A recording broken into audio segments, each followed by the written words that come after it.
இந்த ஒரு AC ID தான் பார்த்தீங்கன்னா நம்ம ஸ்பின் பண்ண போகிறோம். நம்ம கிட்ட பார்த்தீங்கன்னா 189 டைமண்ட் தான் இருக்குது. 189 டைமண்டில் எப்படா ஏசி எடுப்பேன் அப்படின்னு கேட்டிங்கன்னா, நம்ம கிட்ட பார்த்தீங்கன்னா ஆல்ரெடி பார்த்தீங்கன்னா 159 டோக்கன் இருக்குது. இன்னும் ஒரு 66 டோக்கன் இருந்தால் போதும் இந்த ஒரு ஏசி ஐடியை பற்றி நம்ம எக்ஸ்சேஞ்ச் பண்ணிக்கலாம். நான் கூட இந்த ஈவெண்ட்டில் பார்த்தீங்கன்னா நமக்கு எதுவுமே லக்கில் விழாது அப்படின்னு நினச்சிட்டு இருப்பேன். ஆனால் பார்த்தீங்கன்னா இப்போ நமக்கு இந்த ஈவெண்ட்டில் ஒரு லக்கு விழும். அது பேக்காக இருக்கலாம், கன்னாக இருக்கலாம், இல்லை கட்டனாக இருக்கலாம். எது விழுந்துச்சுன்றதை வெயிட் பண்ணி பாருங்கள். அப்புறம் நிறைய பேர் லைக் பண்ணாமல் தான் பார்த்துட்டு இருப்பீங்க. அப்படியே லைக் பண்ணிட்டு மறக்காமல் சப்ஸ்கிரைப் பண்ணிட்டு பாருங்கள். ஸோ இப்போ ஸ்ட்ரைட்டாக நம்ம ஸ்பின் பண்ண போயிடலாம். ஓகே கைஸ், ஃபர்ஸ்ட் பார்த்தீங்கன்னா இந்த 2 ஸ்பின்லேயே விழுறதுக்கு பார்த்தீங்கன்னா யூஸ் பண்ணாத ஒரு கேரக்டர் கைஸ். ஓகேவா, நீரோ வச்சுக்கலாம். நமக்கு நீரோ தான் பார்த்தீங்கன்னா ஆல்ரெடி நிறைய எடுத்து கொடுத்துருக்கான். அதில் இவனே வச்சுக்கலாம், லக்கி பர்சன். அதுக்கப்புறம் பார்த்தீங்கன்னா கிளியர் கேட்ச் 2 டைம்ஸ். தீபக் ஒரு ட்ரிக்கு மாதிரி தான் இருக்கும். தீபக் ஒரு ட்ரிக்கு தான். அதுக்கப்புறம் பார்த்தீங்கன்னா ஏசிஐடியோட கன்ஸ்கின் வந்து அன்னைக்கு பண்ணிடணும்.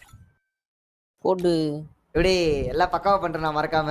ஏசிஐடி ஸ்கின் அன்னைக்கு பண்ணிட்டு அப்படியே போயிட்டு gold royale weapon royale guys.